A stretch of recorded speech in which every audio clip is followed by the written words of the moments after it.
this is Jeff Nager with HMCRacing.com vidcast, and we're speaking with Spike, the logistics manager, the truck driver, and the all-around good guy here at Team KTM HMC.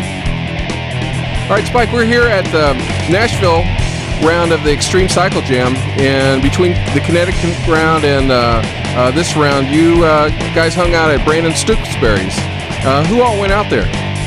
Well, Jason and I left the track in Hartford on Monday morning and stopped in Pennsylvania for the night, and then Johnny met us on Tuesday morning. And we drove down to Brandon's house and got down there a little later in the day, went out for dinner in Knoxville, and then the next day we got up, and Johnny and Brandon and Brandon's friend Steve, who's visiting as well, came and did a little riding. I understand that he's got a few tracks out there. Yeah, Brandon has 3 tracks at his house. He's got a kind of a tight, smaller track, and then he's got a supercross track, and then he's got like an outdoor track. And so there's quite a bit to choose from. Brandon spent most of Tuesday out on the smaller track with the bulldozer just getting ready. So he hadn't had much opportunity. Brandon has a real job as well as the racing.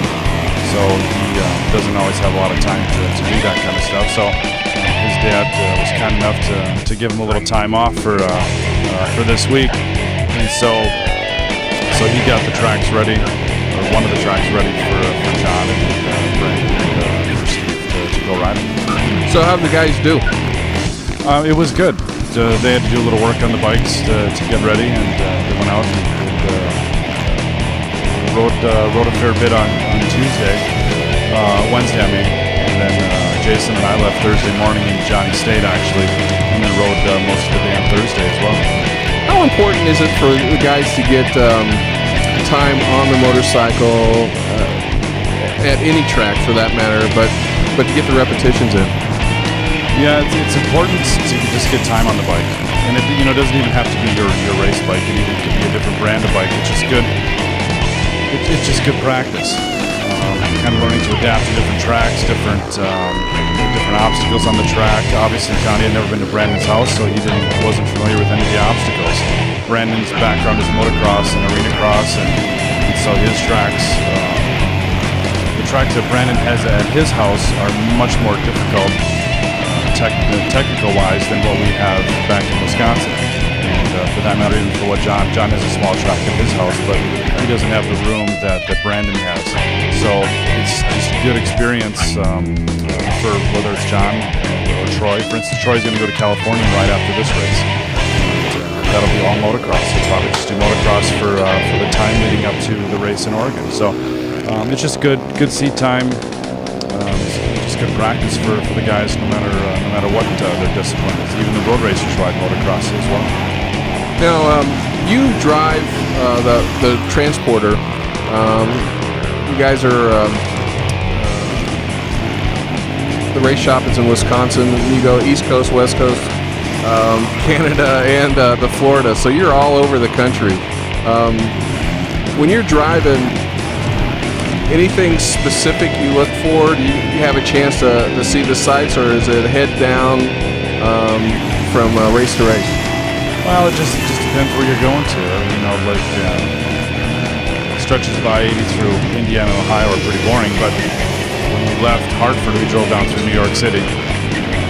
So that was kind of neat. I've done that road before, but New York's kind of a neat place, and we went right across the George Washington Bridge, and got stuck in traffic a little bit and all that. So from that standpoint, there's always new stuff to see. I hadn't been up in that part of the country for a while. Not in the past 2 years of doing the racing. I'd done it before with over-the-road trucking I did, but since then I haven't been back up there. So it was nice to kind of get back up to that part of the country and see it again, and then head back down to New York City and head down this way.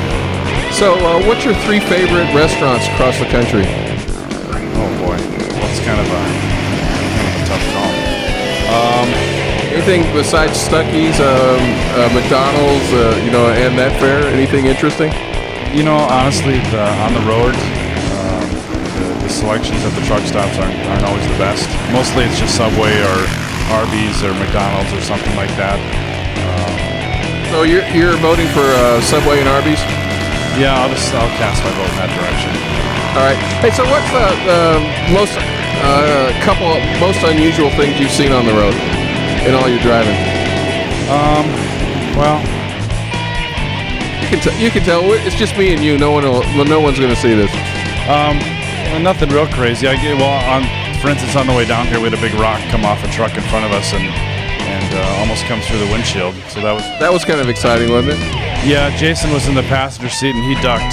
He thought for sure the rock was coming through, and it was a big one, probably about the size of an apple. Did he have to change his underwear? I don't know. No, he didn't. So, but I mean, you see a lot of goofy stuff out on the road, a lot of goofy drivers, and it just gets a little frustrating at times.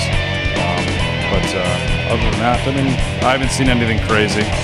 What's your favorite part of the country?